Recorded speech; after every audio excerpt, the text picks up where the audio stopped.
Здравейте, с моята приятелка пак решихме да излизаме. С той нещо си пръскам обувките. Тук с букука и слизаме надолу, защото все някой трябва да го свърли. Пак сме в асансьора, селфи, мелфи, ау. Тук се снимаме, малко базици. Знаете как е, лигнята катахвани. Тук сме на площадката. Опа! И тук се върнем с нашата булка. Разглеждаме си нещата. Тук аз ще хубаво фърлям букука, да. Вече съм до кофите, тук е зипея, но за жалост не работят не. Затова решихме в магазинчето да се поръчаме по едно кафенце и по една лимонада.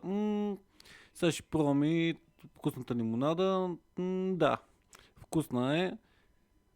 Гледаме, че има много други хора тук. Тук е хладничко, с хубава музика, можеш спокойно да се починеш. Но отивам до магазина, че на жената е спреди сладко. Тук вече сме вътре, разглеждаме тук стоката в магазина и сефте. Нали, трябва да направя някаква биля, бутнах тук бисквитите на земята, след което трябваше да се их събира.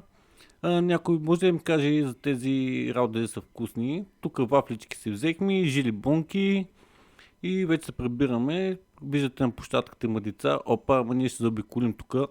Някой да стъпче стопката. Тук се прибираме вече. И да, пак с асансьора познахте.